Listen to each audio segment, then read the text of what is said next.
大家好，我是志刚。以后我视频中有蛇出现的镜头，我会在蛇出现前5秒钟左右，在左上角打几个字"安全拍摄，请勿模仿"。当你们看到这几个字的时候，你们可以跳过去。蛇是我乡野生活的一部分啊，我不可能完全的不拍啊，只能说尽量减少蛇出现的镜头。1个月的出现频率2、3次，这个应该能接受啊。另外的话，在评论区有一些调侃的评论啊，你们看看就好，当个乐子，不要当真啊。比如说有的朋友他就说，我也是农村人，不必把无辜蛇说得很毒。他说只要被咬了，用清水啊及时清洗一下，然后及时找个阴凉的地方睡一觉就好了。这个肯定不行的啊，你们就看看就好。那现在外面又下雨了啊，等下雨停了，到山里面去看一下野生菌的生长情况。你们看。这许窟窿，我说怎么都去哪里了，都被它吃了。你还真不客气了啊！天又要黑了，那就在公路旁边吧，山上看一下。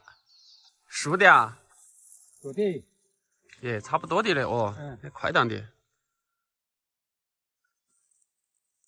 都软了啊！我喜欢这样摘一手，然后的话一口把它干掉。这种你们有没吃过呢？我们这边土话叫3月抛。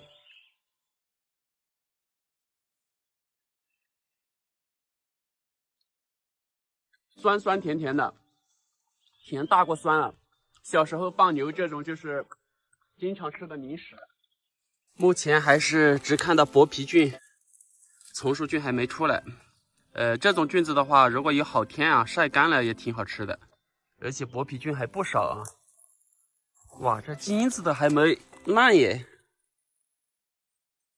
早就过季了。金子，这个好像是灵芝不？是的，紫灵芝。不是灵芝菌，和灵芝的话是一样的啊。这是灵芝菌，不是灵芝。灵芝的话，它这个柄比较细啊，灵芝菌的话柄比较厚，比较粗。这儿好像是棵桂皮树啊，过去看一下，要么收一点野生桂皮回去吧。果不然，是一棵桂皮树。哎，不错啊，现在正是剥野生桂皮的季节。这种野生桂皮剥皮的话，只能剥一半。如果你整个把它剥掉的话，它的养分就没法这样正常输入了。它的养分输入的话，就全靠这个树皮。所以的话，只剥一半是没任何问题的。一般来说，我要多少吃啊，就自己剥多少。哇，很香啊！这个，其实这个新鲜的啊，和晒干的比较起来，晒干的还没有新鲜的这么香。就剥一块吧，和大伯有一餐吃就行了。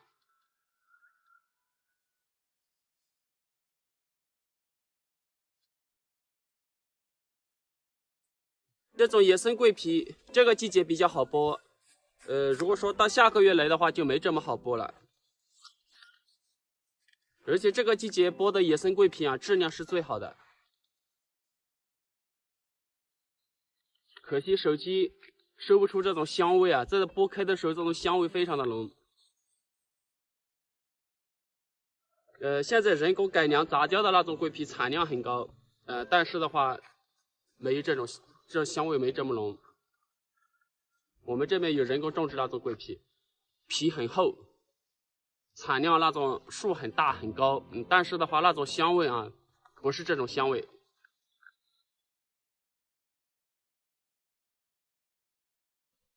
哇，这种香味非常的浓。它的皮和人工种植的比较起来啊，它的皮非常的薄，也没人工种植那种好剥了。就留这么一半啊，这样对这棵树的话是没有影响的。如果说你整个这么一圈把它剥掉，那肯定会有影响。而且我剥这一半啊，直接从下面剥上去，这个树就都不会死。而且它这个另一半的话，它慢慢的还会痊愈的。有一餐菜就可以。这种是野蔷薇，这种也是小时候的零食。这种是可以直接生吃的。最好是剥皮啊，没剥皮的话，它就说吃起来啊有一点点那个皮，吃到嘴里面它不脆。剥皮了之后啊，吃起来脆脆的，有一点点的微甜。汁水也比较多啊。这个还是比较小的啊，那种粗的话吃起来更有感觉。刚才这路上一路来有不少的鸭脚板，那等一下扯一餐鸭脚板回去下腊肉，做的口感很不错。听到脏脏响吗？比较脆。这是我刚才摘的，一般就是摘上面这一个嫩的，下面的话就是有点木质化了，就不要了。鸭脚板也都长大了，用这种啊下火锅是比较好。摘米菜多段时间就落地哦。哇，都很不错啊。这个时候吃鸭脚板正是时候。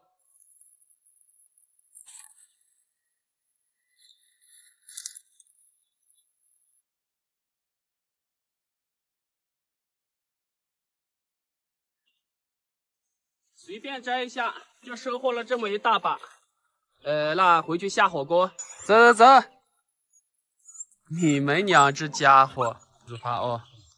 大伯就喜欢吃这些野果啊、野生菌呀，正是熟的时候了。大黄，我回来啦！哎，好，快点快点！刚刚下雨啊，怕蜜蜂蛰，所以的话它绕着路走。刚刚打了一下雨，又产了一个鸡蛋，这么小。今天就收获了一餐野生桂皮，大伯背篓里还有我和大伯扯的一背篓鸭脚板，那等一下就用来下腊排骨吧。外面又下雨了啊，这些笋干的话也没办法晒干了，如果说再下2天雨，可能就糊掉了。所以的话，这些山货啊，一定要有好天气才行，要不然的话全部都浪费了。那这样的天气就适合坐在家里面喝酒了。大家放大一下看一下，还是拍不出来。这个雨敲打树叶的声音其实很响。去看一下17和岩缝里的那只豹母鸡有没有淋到雨。如果淋到雨，用这个给它遮一下。这个好像是遮住了，淋不到雨啊。好好抱啊！这个位置应该淋不到雨吧？哎，它今天头又换个位置了，说明有出来过啊。也不知道有多少枚鸡蛋。这个地方还是安全的。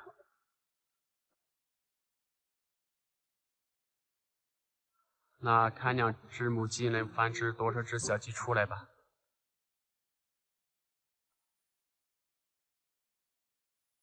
我说怎么听到有母鸡产蛋后的叫声？哇，这个地方被它做成一个鸟窝了，怎么才1枚蛋嘞？漏不下去，那就放到这里吧。这个是那只独苗。今天下雨啊，本来说把你放出来，它都钻过去了。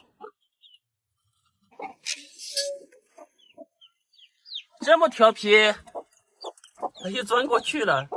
好，行，过2天放出来啊。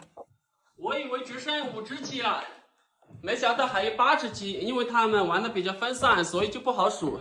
2只产蛋母鸡，2只抱窝母鸡，还有2只待宰母鸡，还有2只公鸡。2只公鸡就是152，和那一只小公鸡啊，也有2斤多了啊。那现在产的蛋，全部让它繁殖。野生动物尽量的去防治啊，不去伤害野生动物。如果说它要来偷鸡的话，那我也没办法啊，因为是我住进来了，干扰了野生动物的正常生活了。胡同干不了了，我觉得差不多了啊。下大暴雨了，春天就是这样。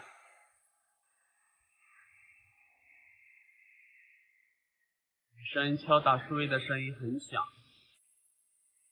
听着这样的声音很好入眠，所以我睡觉窗户都是开着的。今天的食材有鸭脚板、姜蒜、干辣椒、野生桂皮以及腊排骨。菜籽油我们这边差不多要6月份左右啊才开始打油了。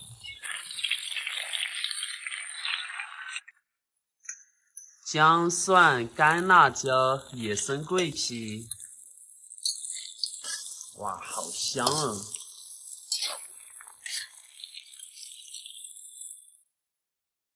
加水煮了差不多半个小时了，加鸭脚板，先下鸭脚板下面的饼啊，这样能熟一点先下。OK 了，野生桂皮、腊排骨、鸭脚板。把这口菜洗完去。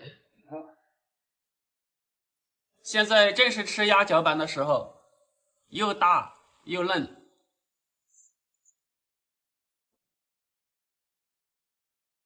很香，还可以吃一段时间啊，然后的话，至少还可以吃半个月，时间再久一点就老了。这种是腊排骨，腊排骨上面脆骨比较多啊，辣味十足啊。我们这边的人一般都是把野生桂皮采回家，然后的话把它晒干。也有把新鲜野生桂皮啊直接这样炒菜，我和大伯就喜欢这样做。新鲜野生桂皮比晒干的野生桂皮这样一起合菜的话，它香味更好一点。你晒干了，它还没有这么香。另外还有的朋友他就是说，要求我就是说把酸辣椒、酸肉、酸鱼，等等这些上架啊，因为这些是没有手续的，所以不能上架。反正你只要加工过一次，就必须要有手续。野生桂皮的话量有限啊，所以的话也不能上架，不是很多野生桂皮。真正的要去摘的话，像去年的视频，到我们这边那边保护区里面，从早摘到晚摘了一天，也就是摘了7、8斤，啊，湿的7、8斤啊，不是干的，所以量极其有限。这鸭脚板种起也有9斤了哦。这价就是贵。鸭脚板你们有没有吃过呢？这种口感很不错呀。你都知道要吃饭啦，走走走走，来吧，多吃点啊。今天是第11天，看样子还没开眼啊。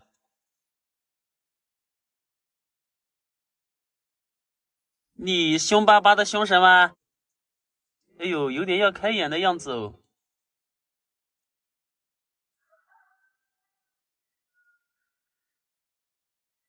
哈哈，走不稳啊。奇怪的是，它这个脚也是红色的，你看，你看这个黑的啊，它脚就不红，是不是啊？我看你是不是红色的？我看一下，也是啊，你看，几个脚趾也是红色的，黑的就全身黑，也不是啊，也带一点白，几个肉坨坨，都挺胖的。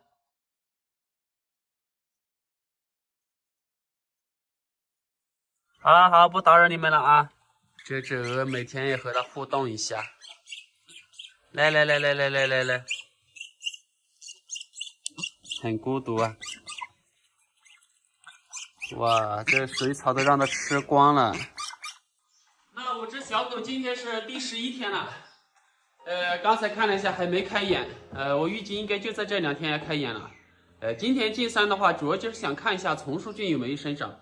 其实我们这边啊，每年都要到5月10号过后才有丛书菌，5月10号之前，特别是5月份之前，几乎是没有。但是前2天就在我房屋附近，你们也看到了，栽了一朵乌虫菌，这是很奇怪啊。而且的话，我们这边5、6月份生长的都是红虫菌，乌虫菌的话要到10月份过后才有。那随时注意一下吧。有了的话，到时候就多摘一点啊，能上架就上架。现在外面又下雨了，眼睛都快睁不开了，那休息一下。好，那就分享到这里，明天见。哎，大伯不在家，这是大伯挖的黄金，和玉主有点像啊。这是大伯挖的骨碎补，大伯就喜欢挖这些药材。哎，伯伯，你那么等阿米房？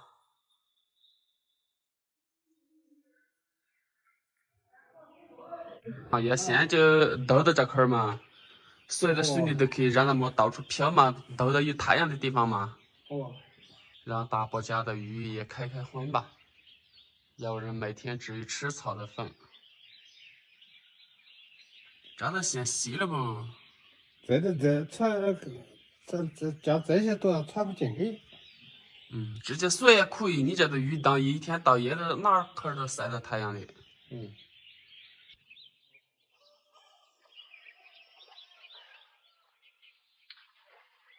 这里一天到晚都能晒到太阳，整个水库啊，所以的话就随便扔了。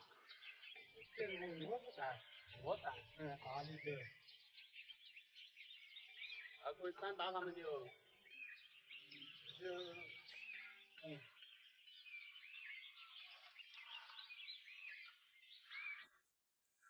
直接扔到水里面就可以。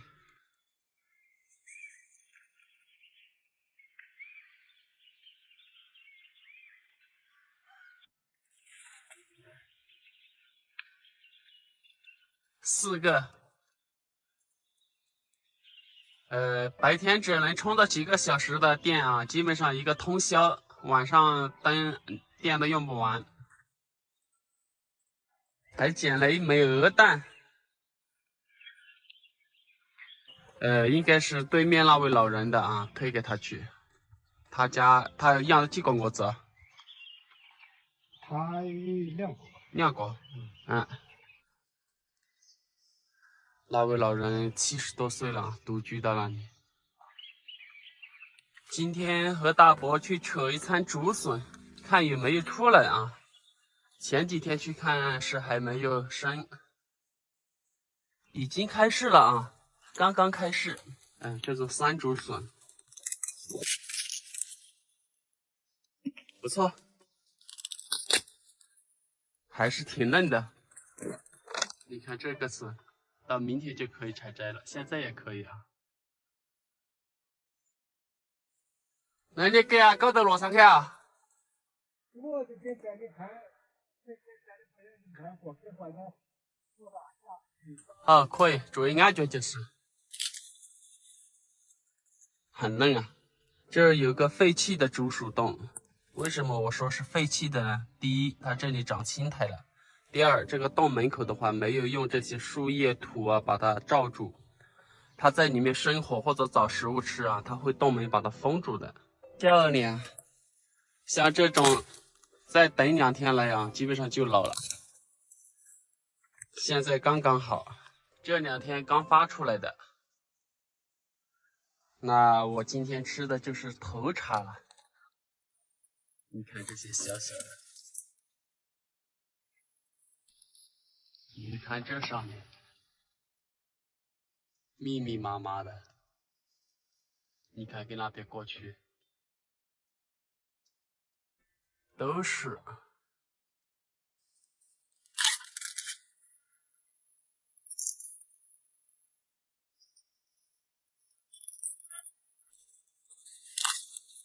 随便熬下都有泡了，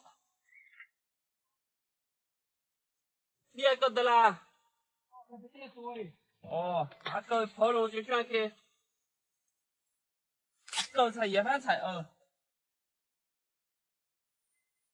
随便摘一下，就是这么一大把，这还刚刚才开市啊。过几天来的话，这一片全部都是冒的是啊。其实你把这些摘掉啊，对这些笋子啊还有好处。如果长得太密了，还不利于它生长。哇，大伯的这么一泡拢，哪吃得完哦？你不完可以晾干了。那转去给拉出去啊。哎呀，好多细细果果的啦，2、3天内满的。那倒是多酿点笋子啊。哦。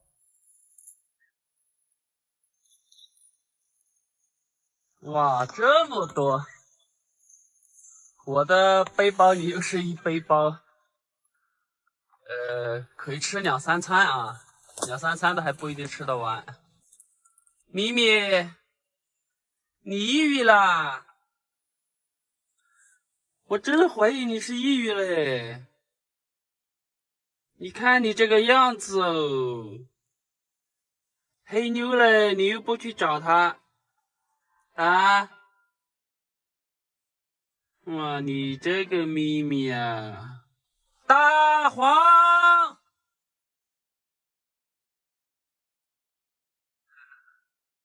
大黄还是大黄啊！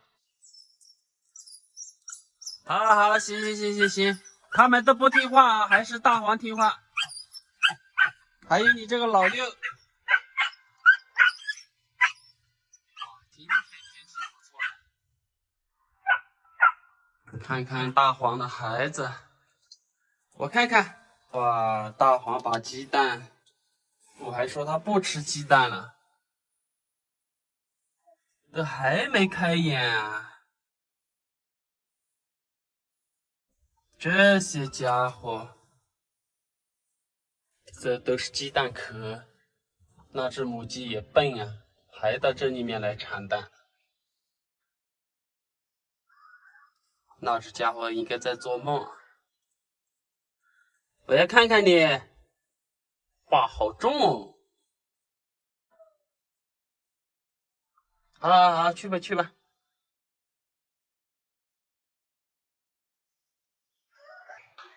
小伙，你这段时间抑郁了，要不要吃？13号生的小狗，今天是23号，那就是刚好10天了啊。理论上来说，10至15天开眼，那几只家伙也就是这几天要开眼了。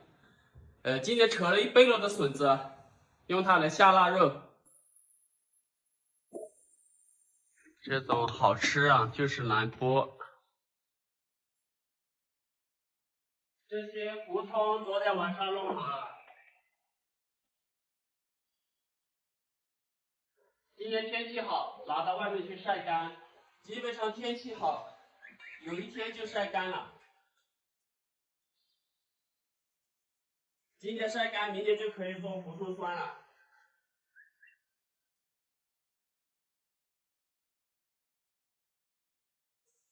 昨天晾了一个晚上啊，很容易干。现在开始剥了，哎，大家听得上来。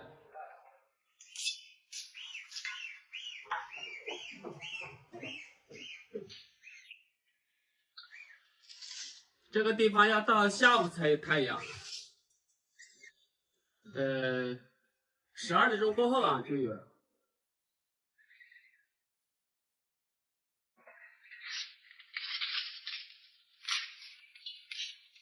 这种就是比较难剥。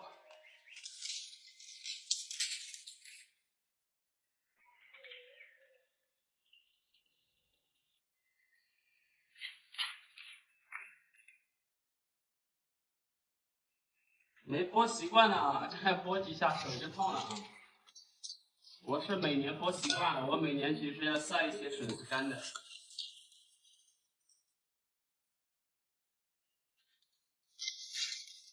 就要像这么大块的啊，大针大针的，这样肉才多。太大了那个又老了。不过才刚刚开始出来啊，再过个2、3天去的话，天气好啊，基本上都能采到这么大的。像这个有点小了，所以的话小的话它肉就小。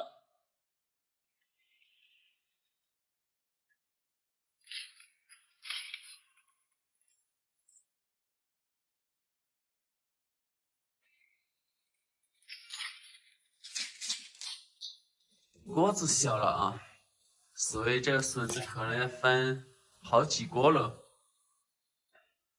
差不多了，一直要煮熟啊。这一点的话就是等一下做菜的，然后这些的话，等一下就是用来晒干的，做干笋子的。然后炒之前把它撕成几瓣，好炒好吃一点。哎，大黄，你嘴巴的，大黄好像听得懂话一样的。今天的食材有姜蒜、干辣椒、腊肉以及山竹笋。哇，都一大锅了啊！下完嘛 ，OK 了。